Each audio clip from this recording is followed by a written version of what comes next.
Emma Martinez stared out the car window as her mother drove through the unfamiliar streets of Riverside. The houses looked different from their old neighborhood. Some were bigger, some were smaller, but they all felt strange to her. She pressed her face against the cool glass and watched kids riding bikes on the sidewalks. None of them looked at their beat-up Honda as it passed by. "This is it, honey," her mother said softly. She pulled into the driveway of a small apartment building. The paint was peeling off the walls and the grass looked like it needed water. Emma's heart sank a little more. 3 weeks ago, everything had been different. Emma's father had gotten a new job offer in another state. The family was excited about moving to a bigger house and starting fresh. But then the company changed their mind. They said they didn't need him anymore. Just like that, all their plans fell apart. Emma's mother had to find work quickly. The only job she could get was in Riverside, working at a nursing home for less money than before. They had to move fast and find the cheapest place they could afford. That's how they ended up in this small 2-bedroom apartment on the edge of town. Emma picked up her backpack from the car floor. It was the same one she had used for 2 years. The zipper was broken on one side, and she had to be careful not to let her books fall out. Her mother noticed her looking at it. "I'm sorry, Em, I know it's not what we planned, but things will get better, I promise." Emma nodded and tried to smile. She didn't want to make her mother feel worse. She could see the worry lines around her, Mother's eyes and the way her shoulders looked tired all the time now. Inside the apartment, boxes were stacked everywhere. They had sold most of their furniture before moving. The new place came with some basic things, but it still felt empty and cold. Emma's room was much smaller than her old one. She could barely fit her bed and desk inside. That first night, Emma lay in bed listening to strange sounds. The neighbor's dog barked a lot. Someone was playing music too loud. Cars drove by with rumbling engines. She missed her old room, where she knew every sound and shadow. The next morning came too soon. Emma's first day at Riverside High School. She had picked out her clothes the night before, trying to find something that looked nice. But looking at herself in the mirror, she felt like everyone would know her clothes came from thrift stores. Her jeans were a little too big because they were the only ones in her size at the second-hand shop. Her sweater was soft and warm, but it had a small hole near the bottom that she tried to hide.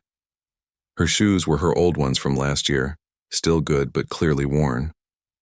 Emma's mother drove her to school before going to work. "You're going to do great," she said, giving Emma a hug. "You're smart and kind. The other kids will see that." Emma wasn't so sure. She had always been shy, even in her old school where she knew everyone. Making new friends had never been easy for her. She preferred reading books to talking to big groups of people. In her old school, she had a few close friends who understood her quiet nature. Here, she would have to start all over again. The school building was bigger than her old one. Students walked in groups, laughing and talking loudly.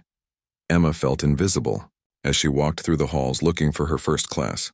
Some kids looked at her, but their eyes moved away quickly. She was just another new face they didn't recognize. Her first few classes went okay. The teachers were nice enough and the work seemed similar to what she was used to. But lunchtime was the hardest part. Emma sat alone at a table in the corner of the cafeteria, eating the sandwich her mother had packed for her. She pulled out her book and tried to read, but she could feel other students looking at her sometimes. Some girls at a nearby table were whispering and glancing in her direction. Emma couldn't hear what they were saying, but their expressions didn't look friendly. She pretended not to notice and focused on her book instead. After school, Emma didn't want to go straight home to the lonely apartment. Her mother wouldn't be back from work for hours. She decided to walk around town and see what was there. Maybe she could find a library or a quiet park where she could sit and read. Riverside's main street had several small shops and restaurants. Emma walked slowly, looking in the windows. There was a bookstore, but it looked expensive. There was a coffee shop full of adults in business clothes. At the end of the street, she saw the familiar golden arches of McDonald's. Emma had some money her mother had given her for emergencies. She was hungry, and McDonald's seemed like a safe, familiar place. She could get something small to eat and maybe sit quietly for a while before going home. The restaurant was busy with after-school customers. Emma ordered a small burger and fries and found an empty table near the window. She pulled out her book again. It was an old copy of Anne of Green Gables that had belonged to her grandmother. The pages were yellowed and soft from being read many times. Some of the corners were folded down to mark favorite parts. Emma's grandmother had given her this book 2 years ago, just before she got sick.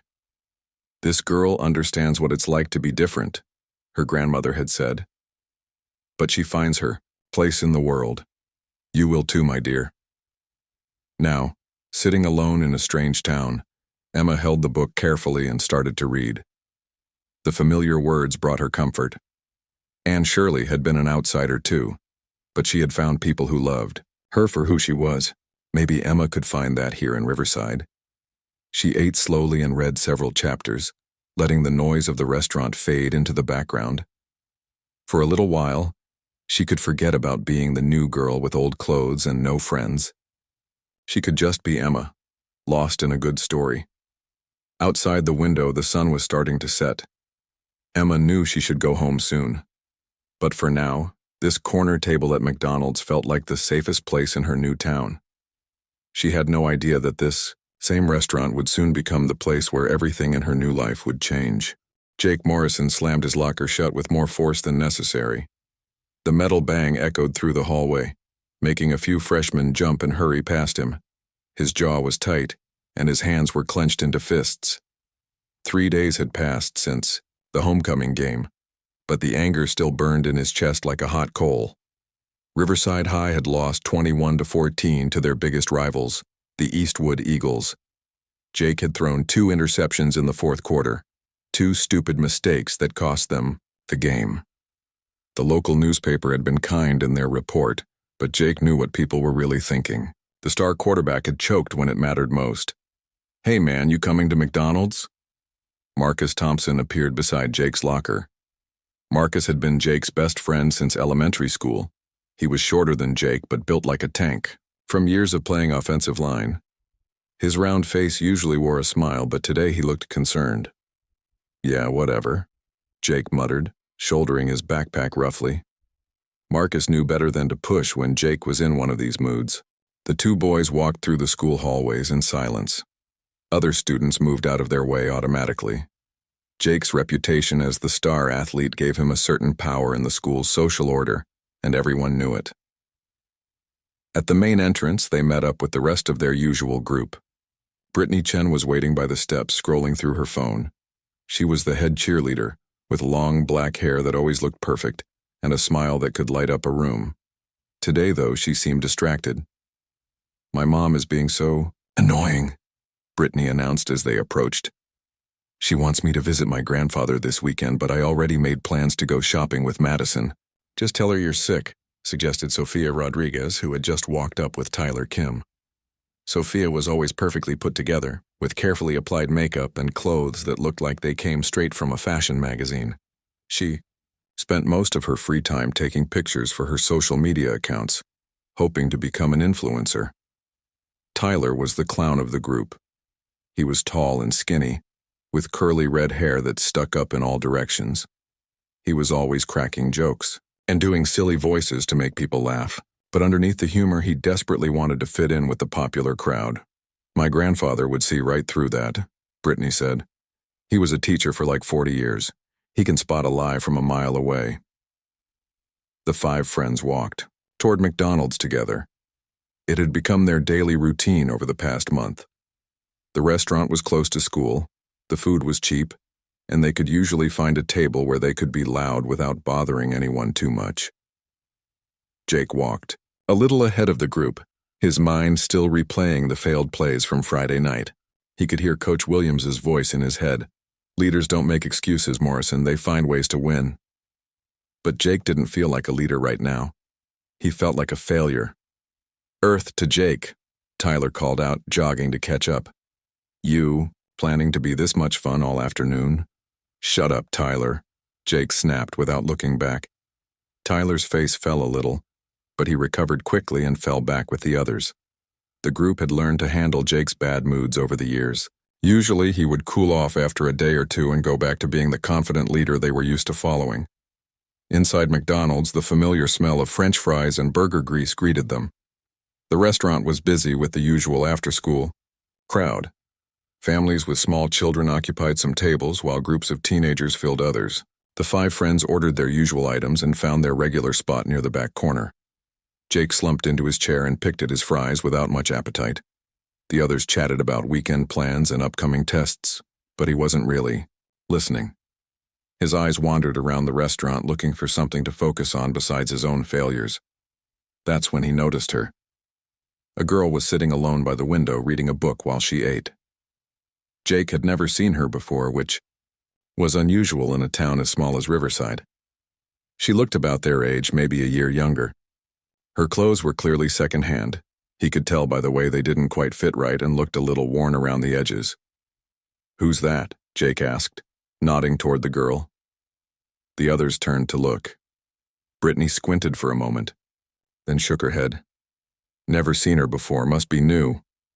"She looks like she shops at garage sales," Sophia said with a little laugh. "That sweater has definitely seen better days." Tyler craned his neck to get a better look. "She's reading a book at McDonald's. Who does that?" "Maybe she doesn't have any friends to sit with," Marcus suggested, but there was no meanness in his voice. He was just stating what seemed obvious. Jake studied the girl more carefully. She seemed completely absorbed in her book, occasionally taking small bites of her burger. There was something about her quiet presence that irritated him. She looked so content, so peaceful, while he felt like his world was falling apart. "She probably thinks she's better than everyone else," Jake said, though he had no real reason to believe that. "Sitting there all alone, acting like she doesn't need anyone." "Maybe she's just shy," Brittany offered, but her voice lacked conviction. "Or maybe she's weird," Sophia added, pulling out her phone to check her latest post's likes. Jake felt something dark stirring in his chest. The anger from the lost game, the frustration with his own performance, the embarrassment of letting everyone down, it all seemed to focus on this unknown girl. She became a symbol of everything that was bothering him, even though she had done nothing wrong. "Let's go say hi," Jake said, standing up suddenly. "Jake, come on, leave her alone," Marcus said quietly. He knew that tone in his friend's voice, and it usually meant trouble. But Jake was already walking toward the girls' table, and the others found themselves following. They had been friends with Jake for years, and they had fallen into the habit of going along with his ideas, even when those ideas weren't very good. Brittany felt a small knot form in her stomach as they approached the girls' table. She told herself they were just going to introduce themselves and be friendly. There was no reason to think Jake had anything mean in mind. Tyler was already thinking of jokes he could make to break the ice. He figured if he could make the new girl laugh, everyone would relax, and maybe they could all be friends. Sophia was half thinking about whether this would make good content for her social media. Meeting a new student could be an interesting story to share. Marcus just hoped Jake would keep his temper under control. He had seen his friend lash out before when he was upset, and it never ended well. The girl didn't notice them approaching at first. She was completely lost in her book, a small smile on her face as she read. She looked younger than they had thought, maybe 15 or 16. Her dark hair fell across her face, partially hiding her features. Jake stopped right beside her table, casting a shadow over her book. The girl looked up, startled by the sudden presence of 5 teenagers surrounding her. Her eyes were large and dark, and Jake could see a flicker of fear in them. That fear should have stopped him. It should have reminded him that she was just a person, probably nervous about being in a new place, but instead it made him feel powerful for the first time since Friday night's game. Here was someone who saw him as strong and important. Well, Jake said, his voice carrying a mocking tone that made the girl shrink back in her seat. "What do we have here?" Emma's heart started beating faster as the 5 teenagers surrounded her table. She could feel their eyes looking at her, judging her. She marked her place in the book with her finger and looked up at them, trying to appear calm even though her hands were starting to shake slightly. "Hi," she said quietly, her voice barely above a whisper. Jake smiled, but it wasn't a friendly smile. It was the kind of smile that made Emma's stomach feel tight with worry. She had seen that expression before on Bullies at her old school, though she had never been their target. "You're new around here, aren't you?" Jake asked, his voice loud, enough that people at nearby tables started to notice. "I'm Jake. These are my friends." Emma nodded slowly. "I'm Emma. My family just moved here." "Emma?" Jake repeated her name like he was testing how it sounded. "That's a nice name, very simple." The way he said simple made it sound like an insult. Emma wasn't sure how to respond, so she just sat there quietly, hoping they would get bored and leave her alone. Brittany stepped closer to the table, her cheerleader smile firmly in place. But there was something cold behind her eyes that Emma didn't miss. "That's a cute sweater, Emma. Very vintage." The other teenagers snickered at Brittany's comment. Emma looked down at her sweater, suddenly feeling ashamed of the small hole near the bottom that she had tried so hard to hide. "Where did you move from?" Sophia asked, pulling out her phone. She held it casually, but Emma noticed that the camera was pointed in her direction. "California," Emma answered honestly. "My dad lost his job, so we had to come here." "Oh, so you're poor," Tyler said with fake sympathy. "That explains the fashion choices." Emma's cheeks burned with embarrassment. She had hoped her clothes weren't that obvious, but these kids saw right through her attempts to fit in. She wanted to sink into her chair and disappear. "There's nothing wrong with being poor," Marcus said. And for a moment Emma thought he might be different from the others, but then he added, "As long as you know your place." Jake leaned against Emma's table, making himself comfortable. "So, what are you reading there, Emma?" "Let me guess. Something deep and meaningful that us simple small-town kids wouldn't understand?" Emma clutched her book tighter. "It's just Anne of Green Gables. It's just a story." "Anne of Green Gables." Sophia laughed and held her phone higher. "What are you, 12? That's a little kid's book." "My grandmother gave it to me," Emma said softly, immediately regretting sharing something so personal with these cruel strangers. "Your grandmother has great taste," Jake said sarcastically. "Really cutting-edge literature there." The group laughed again, and Emma felt tears starting to build behind her eyes. She blinked hard, determined not to cry in front of them. She started to close her book and put it away, hoping they would take the hint and leave. "Oh, don't stop reading on our account," Jake said, reaching out and putting his hand on the book to keep it open. "We're just being friendly. Right, guys?" "Super friendly," Tyler agreed, grinning widely. "We love meeting new people, especially ones with such interesting style choices." Emma tried to pull her book away from Jake's hand, but he held it firm. "Please, I was just trying to eat lunch and read. I'm not bothering anyone." "Nobody said you were bothering anyone," Brittany said sweetly. "We're just curious about our new neighbor. It's called being welcoming." But there was nothing welcoming about the way they were looking at her. Emma could see other customers in the restaurant glancing over at their table. Some looked concerned, but nobody made any move to help. They all seemed to recognize Jake and his friends and didn't want to get involved. Sophia was definitely recording now, not even trying to hide it anymore. "This is going to be great content," she said quietly to Brittany. "New girl gets the full Riverside welcome." Emma finally managed to pull her book free from Jake's grip, but in the process, she knocked over her drink. The cold soda spilled across the table and dripped onto her jeans, making a dark stain that she knew would be hard to explain to her mother. "Oh no," Marcus said in mock concern. "Looks like the new girl is a little clumsy. Here, let me help you with that." He reached over like he was going to help clean up the mess, but instead he accidentally bumped into Emma's food tray, sending her half-eaten burger sliding toward the edge of the table. Emma lunged to catch it, but she was too late. The burger fell to the floor with a wet splat. "Oops," Marcus said with a fake apologetic expression. "Sorry about that, I'm such a klutz." The 5 teenagers burst into laughter. Other customers were definitely staring now, and Emma could feel her face getting hot with shame. She had never felt so humiliated in her life. "Don't worry about the food," Jake said loudly. "I'm sure your family can afford to buy another burger." "Oh wait." Emma got down on her hands and knees to clean up the mess, using napkins to wipe ketchup and pickles off the floor. Her eyes were burning with unshed tears, and her hands were shaking so badly she could barely hold the napkins. "This is so sad," Sophia said, still filming. "She's like a little puppy cleaning up after herself." Tyler knelt down beside Emma, pretending to help but actually just getting in her way. "You know, there's probably a homeless shelter in town if your family needs help with food." "We're not homeless," Emma said through gritted teeth, finally finding a spark of anger in her humiliation. "Yet," Jake added helpfully. "Give it time." Emma finished cleaning up the mess and stood up, her knees dirty from the restaurant floor. She gathered her book and her backpack, just wanting to escape. But when she tried to leave, Jake stepped sideways to block her path. "Leaving so soon?" he asked. "But we were just getting to know each other."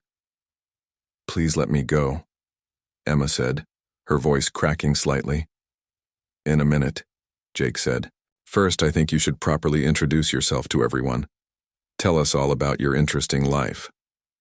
Emma looked around desperately for help, but everyone else in the restaurant seemed to be avoiding eye contact. The manager was nowhere to be seen, and the teenage workers behind the counter were pretending not to notice what was happening. "I just want to leave," Emma whispered. "That's not very friendly," Brittany said with false disappointment. "We're trying to include you and you're being rude." Emma felt trapped. The 5 teenagers formed a loose circle around her, making it impossible to walk away without pushing past them. She could hear Sophia's phone still recording, capturing every moment of her humiliation for whatever cruel purpose they had in mind. She thought about her mother, working hard at the nursing home to support them both. She thought about her father, probably sitting in another state feeling guilty about the job that fell through. She thought about her grandmother, who had believed Emma would find her place in the world just like Anne Shirley.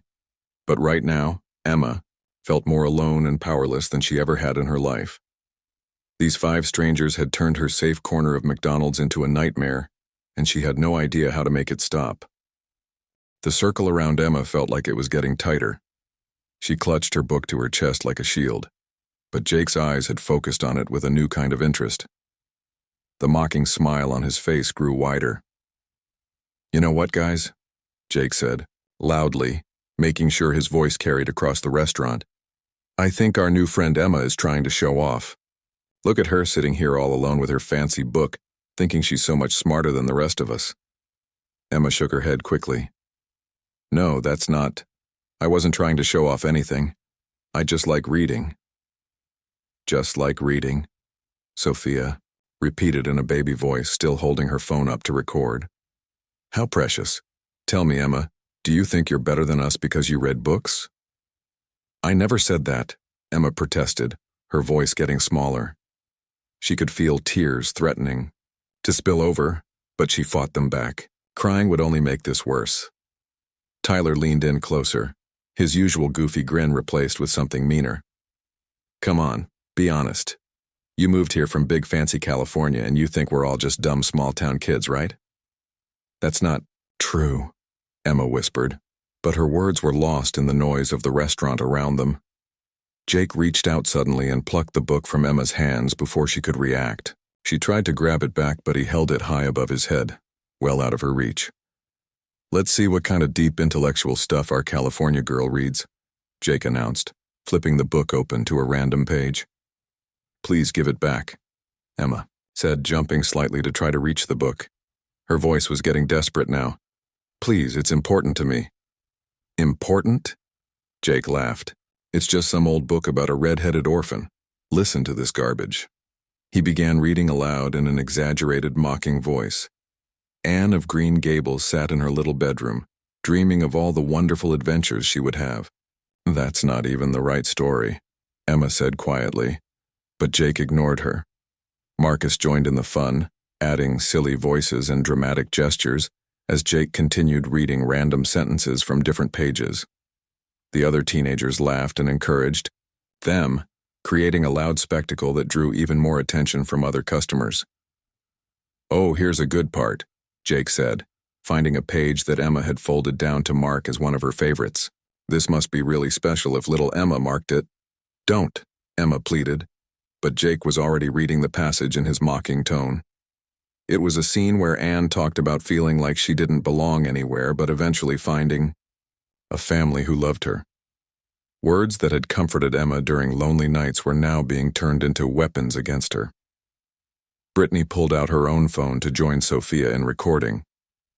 "This is actually hilarious," she said, making sure her voice was loud enough for Emma to hear. "We should post this everywhere. New girl thinks she's Anne of Green Gables. I bet she doesn't even have any friends back in California either," Tyler added, enjoying the way Emma flinched at his words. "That's why she had to move here and bother us." Emma's face was burning, with shame and anger. These strangers were taking something precious to her and turning it into a joke. The book had been her comfort during the hardest times in her life, and now they were destroying that comfort in front of a room full of people. "You know what I think?" Sophia said, zooming in with her phone camera to get a close-up of Emma's face. "I think little Emma here probably can't even afford to eat at McDonald's very often.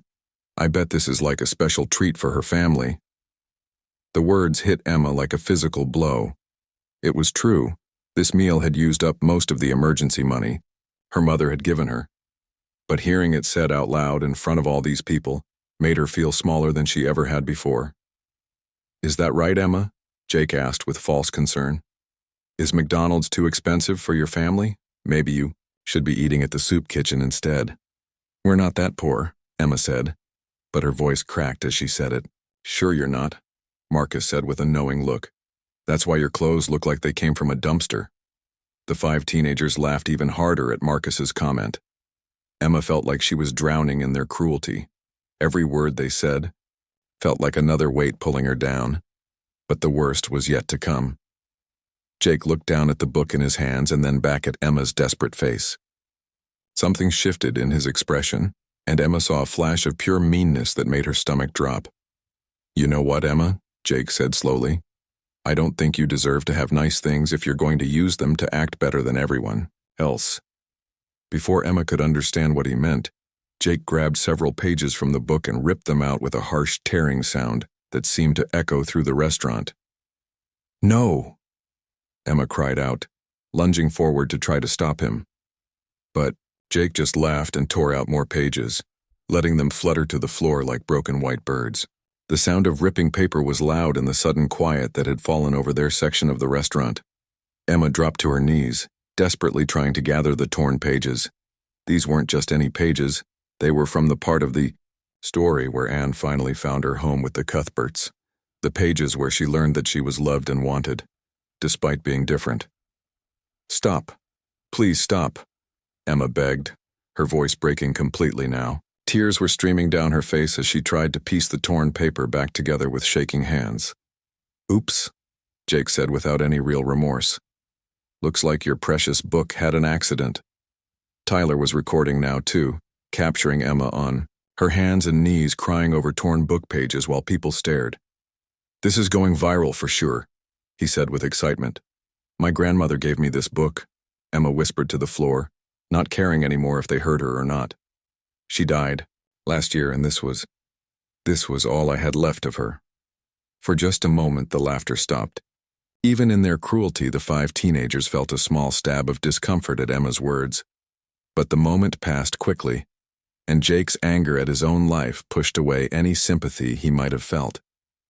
"Well, maybe your dead grandmother should have bought you a better book," Jake said, his voice cold and final. Emma stopped trying to gather the pages. She sat back on her heels, looking up at Jake with an expression of complete devastation. In that moment, she looked exactly like what she was, a scared, lonely 16-year-old girl whose world had been turned upside down one too many times. The 5 teenagers stood around her, finally seeing the full result of their cruelty. But instead of feeling victorious, something hollow and uncomfortable settled in their stomachs. They had set out to have some fun at a stranger's expense, but what they had created was something much darker and more painful than any of them had intended.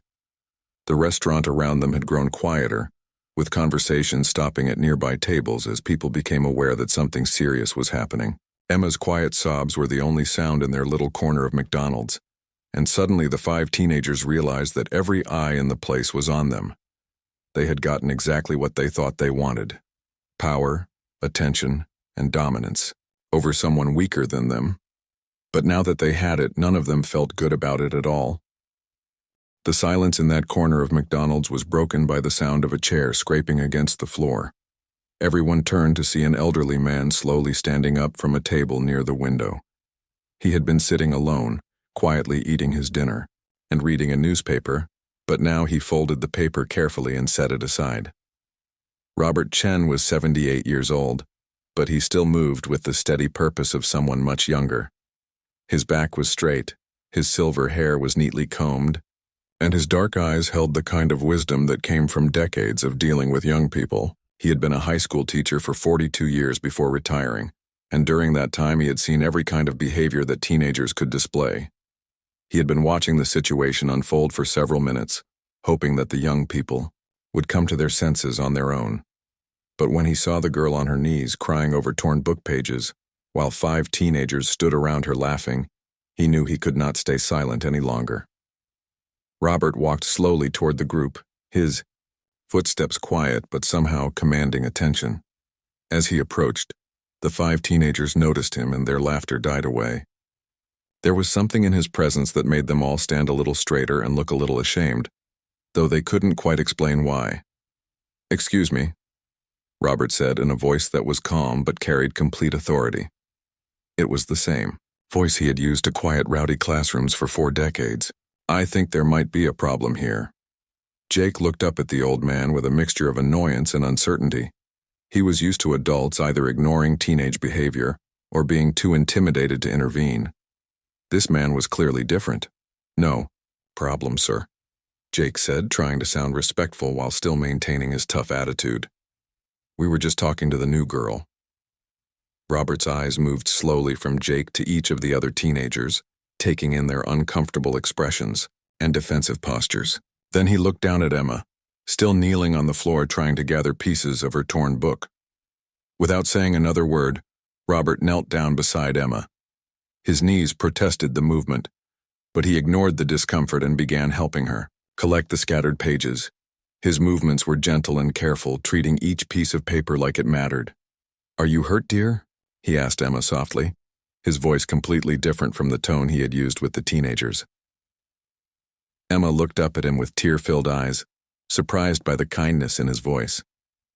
"I'm okay," she whispered, though they both knew she wasn't really okay at all. "This looks like it was a beautiful book," Robert said, smoothing out one of the torn pages. "Anne of Green Gables. That was always one of my favorite stories to teach." Emma's eyes widened slightly. "You're a teacher?" "I was," Robert said with a small smile. "For a very long time.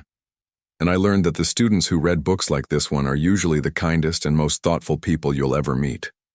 The 5 teenagers stood frozen, watching this elderly man treat Emma with the respect and dignity they had denied her. Something about the contrast made their own behavior look even worse than it had felt while they were doing it. Robert finished, helping Emma gather all the torn pieces, then slowly stood up again. He looked at each of the 5 teenagers in turn, his expression disappointment rather than anger. "I wonder," he said quietly, "how each of you would feel if someone treated your little sister this way, or your daughter, or your grandmother." Brittany shifted uncomfortably at the mention of grandmothers. Something about this old man seemed familiar, but she couldn't quite place him. "And I wonder," Robert continued, "what your parents would think if they could see you right now. What they would think about the kind of people they've raised." Jake felt his face getting hot. "Look, old man, this isn't really your business." Robert turned his full attention to Jake, and the boy immediately regretted his words. The old man's eyes held no fear, no backing down. Instead, there was a kind of strength that made Jake feel very young and very small. "You're right," Robert said calmly. "It's not my business, but I'm making it my business because when I see 5 young people ganging up on one girl who's done nothing wrong, that becomes everyone's business." "She was acting like she was better than us," Sophia said weakly, still holding her phone but no longer recording. "Was she?" Robert asked. "Or was she simply sitting quietly, eating her food and reading her book. Can you tell me exactly what she did that was so threatening to you? None of them could answer. When they tried to think of what Emma had actually done wrong, they came up empty. She had been polite when they approached her. She had answered their questions honestly. She had tried to leave when they made her uncomfortable. She had begged them to stop when they took her book. "She's poor," Tyler said, as if that explained everything. "And what's wrong with being poor?" Robert asked. "Are poor people less deserving of kindness, less deserving of respect?" Tyler looked down at his feet, unable to meet the old man's eyes. Robert turned to Marcus. "Young man, what do you think your mother would say if she knew you helped humiliate a girl whose only crime was having less money than you?" Marcus felt sick to his stomach. His mother worked 2 jobs to support their family, and she had taught him to always stand up for people who were struggling. She would be heartbroken if she knew what he had just done. "And you," Robert said to Sophia, "do you really think posting videos of someone's pain and embarrassment is something to be proud of? Is that the legacy you want to leave in this world?" Sophia quickly shut off her phone and shoved it into her pocket, her face burning with shame. Finally, Robert looked at Brittany. As his eyes focused on her face, recognition dawned. "Brittany? Brittany Chen?" Brittany's face went white as she finally realized why the old man had seemed familiar. "Grandpa?" she whispered. Robert's expression grew even more disappointed. "I am very sorry to see you here, granddaughter. This is not the young woman your grandmother and I thought we were raising." The words hit Brittany like a physical blow. Her grandfather had always been her hero, the person she most wanted to make proud. He had taught her about kindness and respect, and standing up for what was right. And now he had found her doing the exact opposite of everything he had tried to teach her. "Grandpa, I'm sorry, I didn't mean," Brittany started to say, but the words died in her throat. She had meant it. She had enjoyed being cruel to Emma, had felt powerful and important while making another person suffer. Robert looked at his granddaughter with deep sadness. "I think you did mean it, Brittany. And that breaks my heart more than you know." He turned back to Emma, who had been watching this exchange with wide eyes. "What's your name, dear?" "Emma Martinez," she said quietly. "Emma, I am Robert Chen, and I want you to know that these 5 young people do not represent our community. There are many good people in Riverside who will welcome you and treat you with the kindness you deserve." Emma nodded, still too overwhelmed to speak much. Robert reached into his wallet and pulled out a $20 bill. "Please let me buy you another meal. And if you ever need anything, if anyone ever treats you this way again, you can find me at the library most afternoons. I volunteer there helping students with their homework." Emma took the money with shaking hands. "Thank you," she whispered. Robert looked one more time at the 5 teenagers, all of whom were now staring at the floor in shame. "I hope each of you will think very carefully about who you want to be in this world. Because right now I am not proud of any of you." The weight of his disappointment settled over them like a heavy blanket. In just a few minutes, this elderly man had made them see themselves clearly for the first time. And what they saw was ugly and cruel and nothing like the people they had thought they were. As Robert helped Emma gather her things and walked with her toward the exit, the 5 teenagers stood in stunned silence.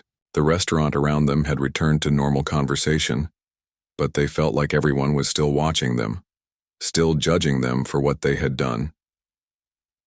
They had set out to make Emma feel small and powerless. Instead, they had revealed something small and powerless within themselves, and now they had to figure out how to live with what they had become. After Robert and Emma left the restaurant, the 5 teenagers stood in stunned silence. The noise of McDonald's continued around them, families talking, workers calling out orders, children playing. But in their corner, time seemed to have stopped. Jake was the first to move.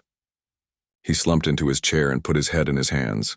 His whole body felt heavy, like he was carrying a weight he couldn't put down. The anger that had driven him to target Emma was completely gone, replaced by something much worse, shame, that settled in his chest like a cold stone. "What did we just do?" Brittany whispered, her voice barely audible. She was still staring at the door where her grandfather had disappeared with Emma. The look of disappointment in his eyes kept replaying, in her mind like a movie she couldn't turn off. Marcus sat down heavily, his face pale. He felt like he might throw up. "We destroyed that girl," he said quietly. "We completely destroyed her, and she never did anything to us." Tyler had stopped making jokes. For maybe the first time in his life, he couldn't think of anything funny to say. The memory of Emma's face when Jake tore her book apart kept flashing in his mind. The way she had whispered about her dead grandmother. The way she had cried. Sophia was staring at her phone but not really seeing it. She had deleted the videos she had taken, but she could still see them clearly in her memory. Emma's terrified expression. Her desperate attempts to reach her book.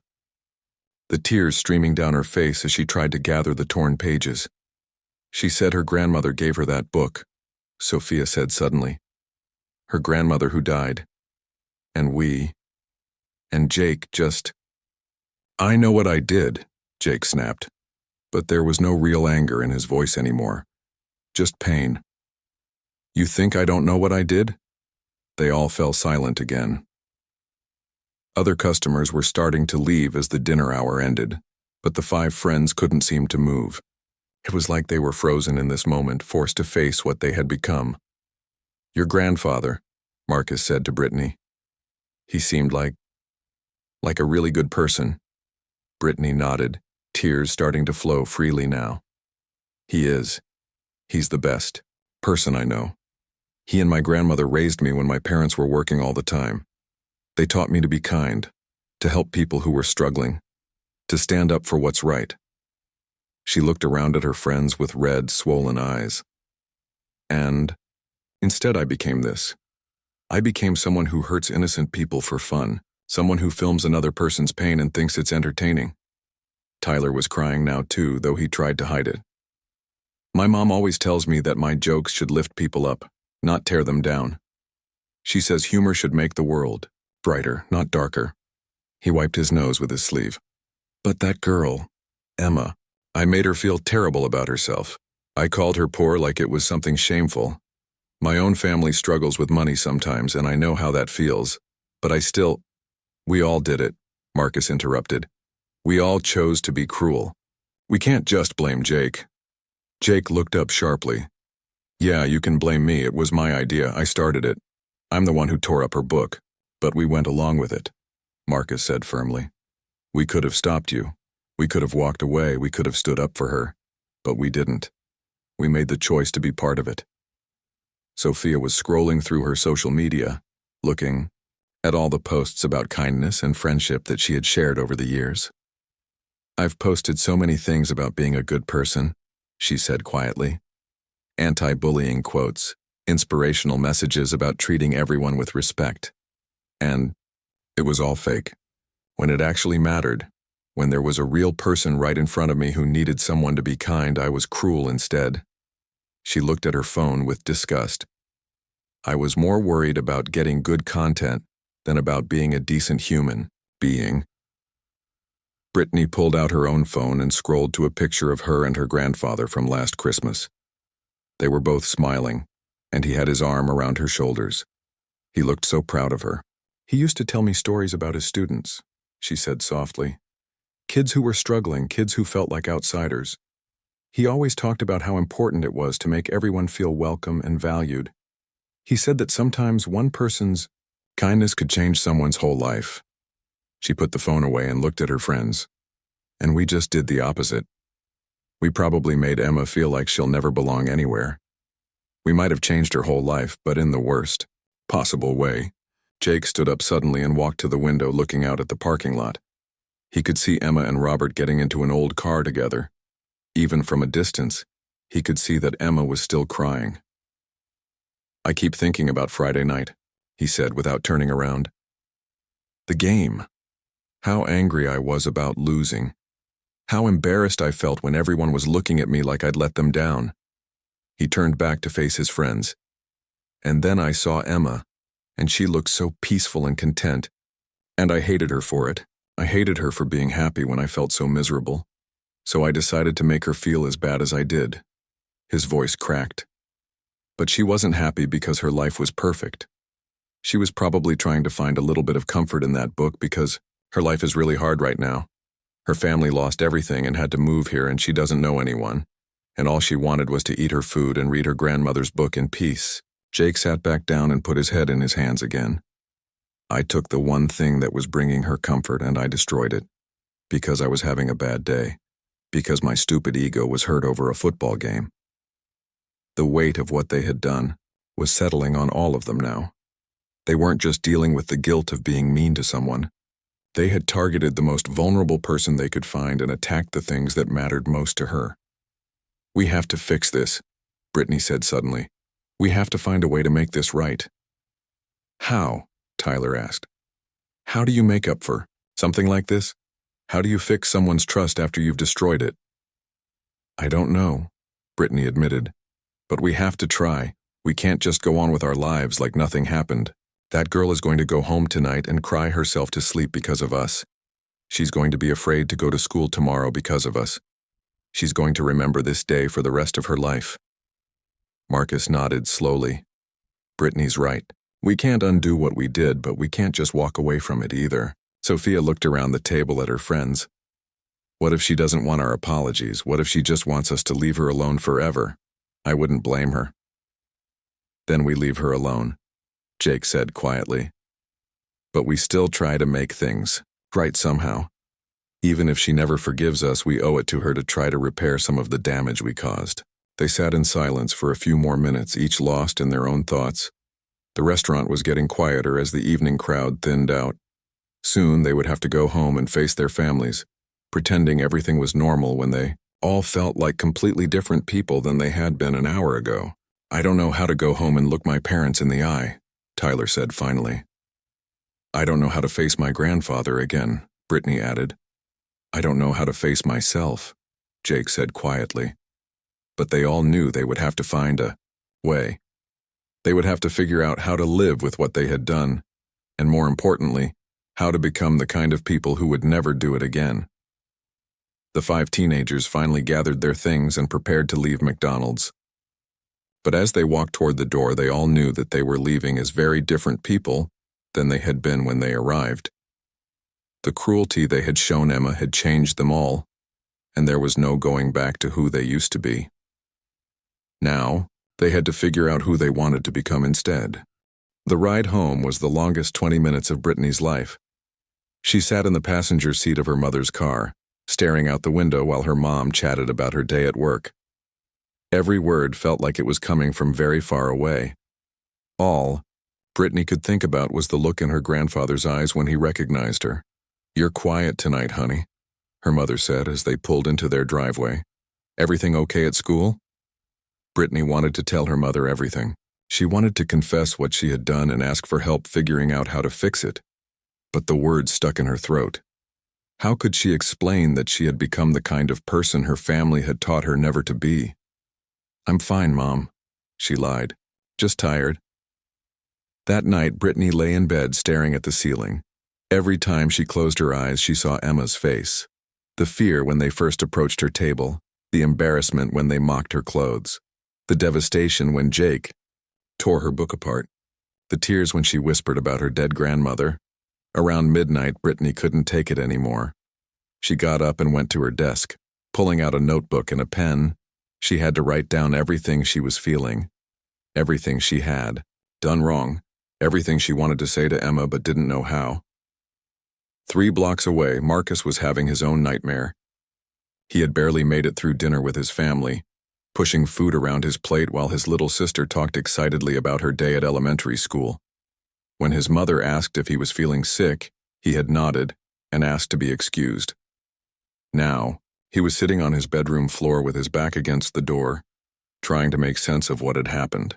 Marcus had always thought of himself as one of the good guys. He stood up to bullies when he saw them picking on smaller kids. He helped his neighbors with their groceries. He volunteered at the animal shelter on weekends. But today, he had been the bully. He had been the one picking on someone smaller and weaker. He had knocked Emma's food to the floor on purpose and then pretended it was an accident. He had laughed while she cried. Marcus pulled out his phone and started typing a text to Jake, then deleted it. He started typing one to Emma, but realized he didn't even have her number. He didn't know anything about her except her name and the fact that they had made her feel terrible. At Jake's house, things were even worse. Jake had gone straight to his room after dinner, claiming he had homework to do. But instead of studying, he was sitting on his bed holding his head in his hands, replaying every cruel word he had said to Emma. Jake had always been popular, always been the leader of his friend group.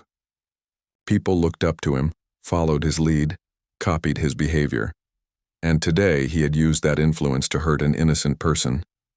The worst part was that he couldn't blame it on peer pressure or following the crowd.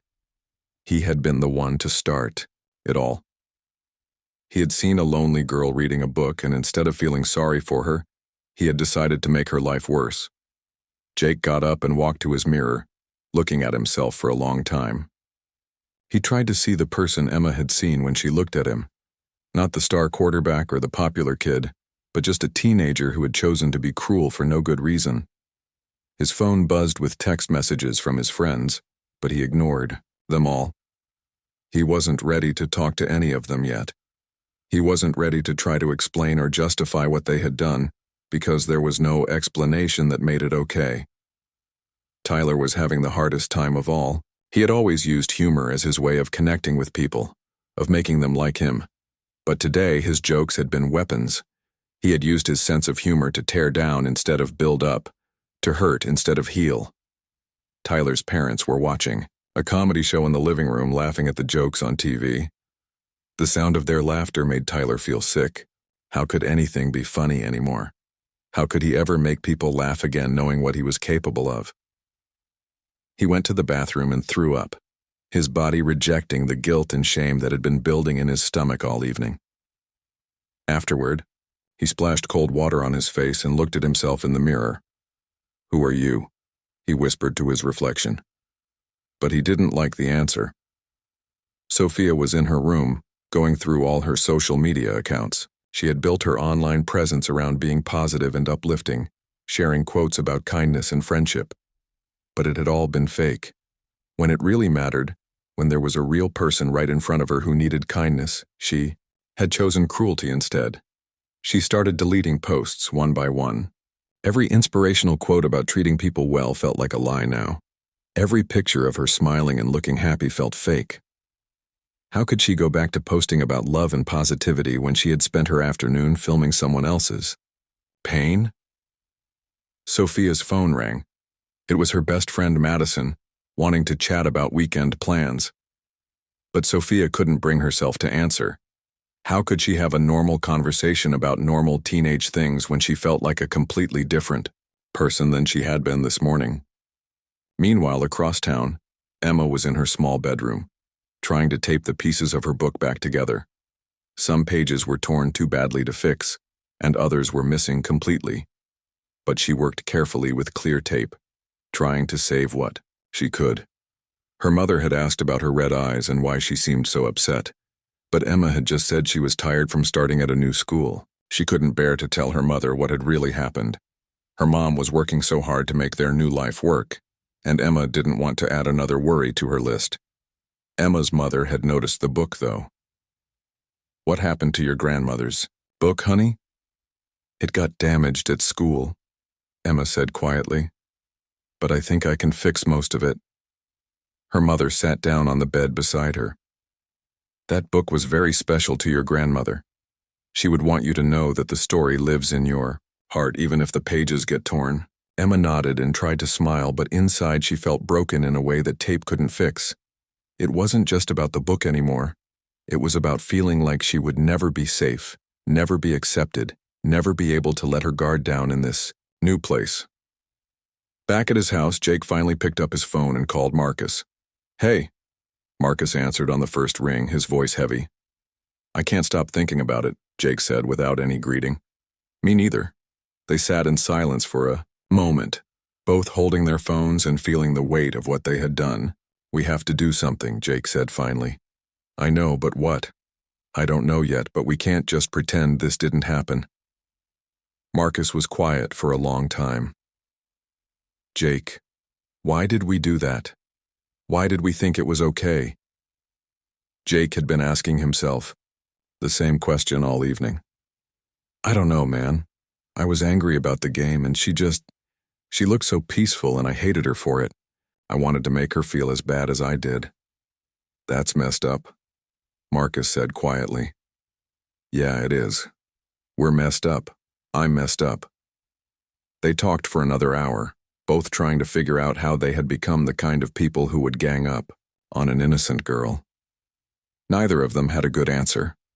When Jake finally hung up, he lay down on his bed fully clothed and stared at the ceiling.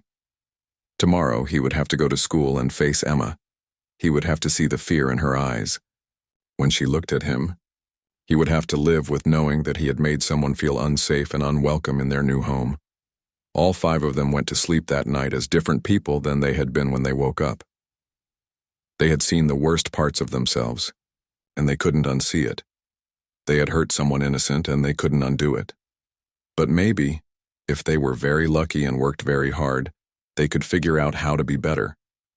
Maybe they could learn to live with what they had done and find a way to make sure they never did anything like it again. The question was whether Emma would ever be able to trust them enough to let them try. The next morning at Riverside High School felt different for everyone involved. Emma walked through the hallways with her head down, clutching her patched-together book against her chest. She had spent most of the night taping pages back together, but some parts of the story were lost forever, just like some part of her trust in other people felt lost forever. She saw Jake at his locker and quickly turned to go the other way, but he had already seen her. For a moment, their eyes met across the crowded hallway. Emma's face showed pure fear, and Jake felt like someone had punched him in the stomach. Jake closed his locker and walked in the opposite direction. He couldn't bear to make Emma feel even more afraid than she already was. During lunch, Emma sat alone again, but this time in the library instead of the cafeteria. She figured it would be safer there, away from large groups of students. She tried to read her damaged book, but she kept looking up nervously whenever someone walked by.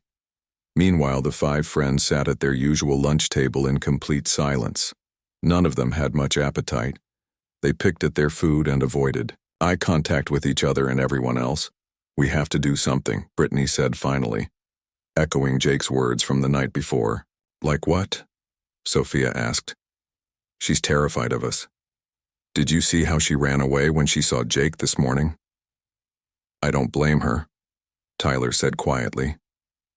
If I were her, I'd probably change schools. The thought of Emma feeling so unsafe that she would want to leave made them all feel even worse. That afternoon, Jake made his first real decision about making things right. Instead of going to football practice, he went to the library where Robert Chen had said he volunteered. He found the older man helping a middle school student with math homework.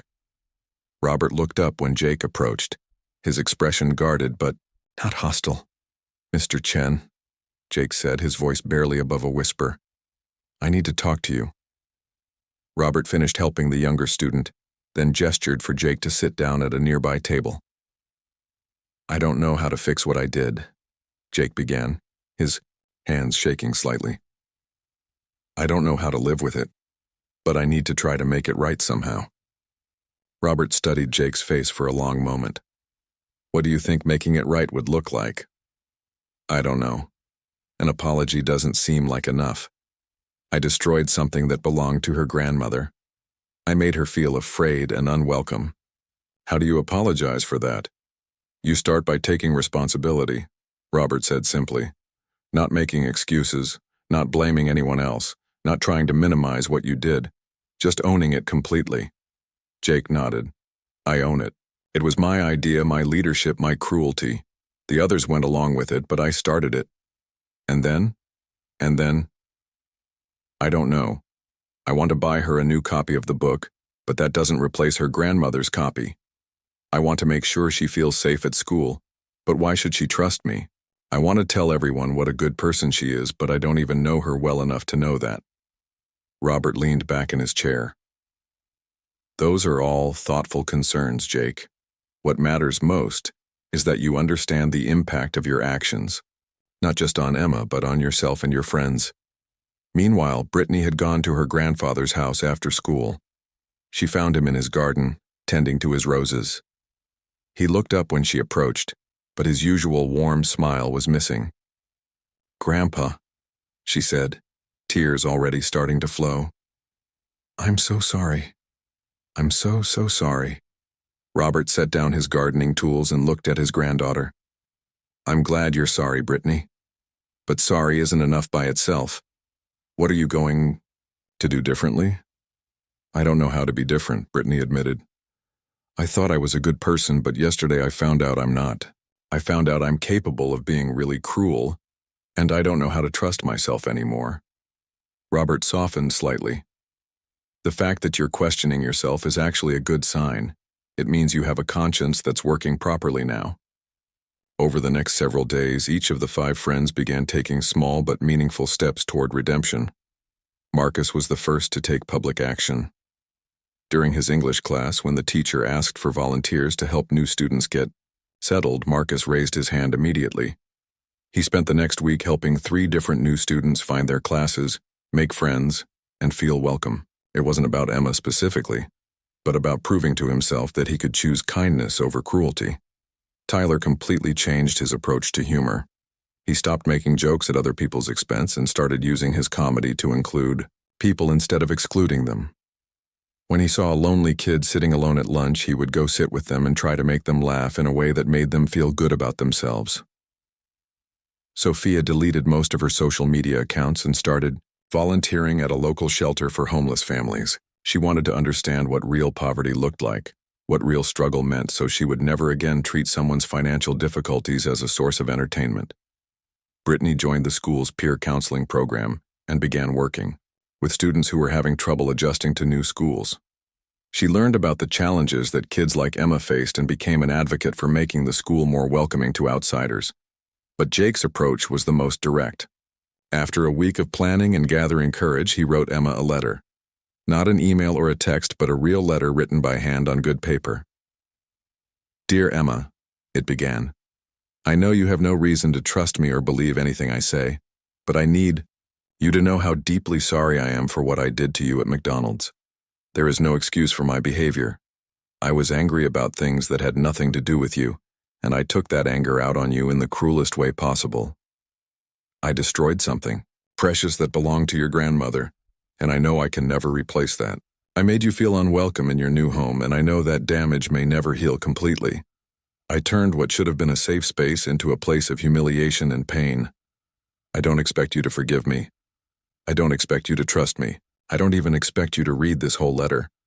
But I needed you to know that what happened was about my own failures as a person, not about anything you did wrong. You did nothing wrong.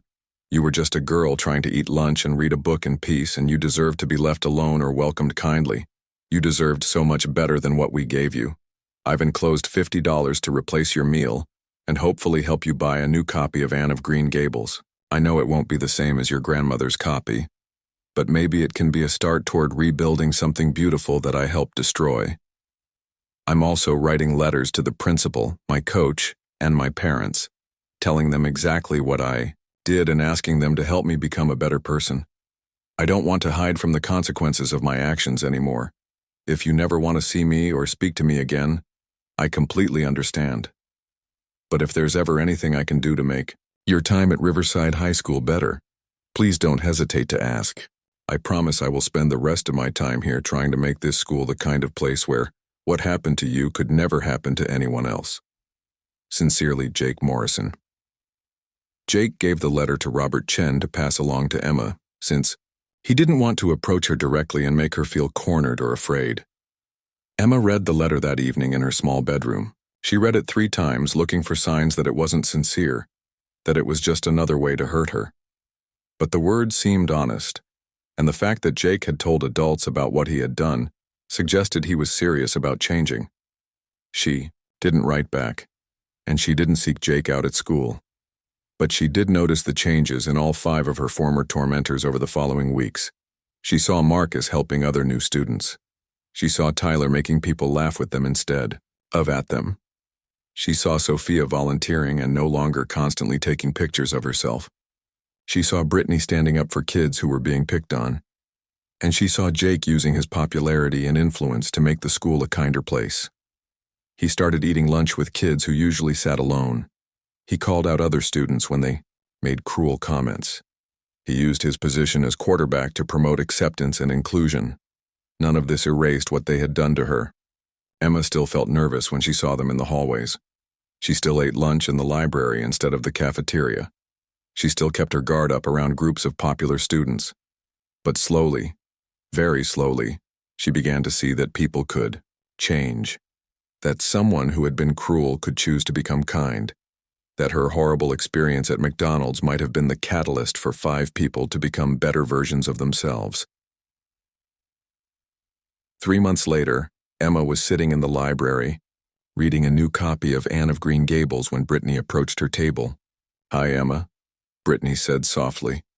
"I know you probably don't want to talk to me, but I wanted you to know that we started a club for new students, to help them feel welcome and make friends.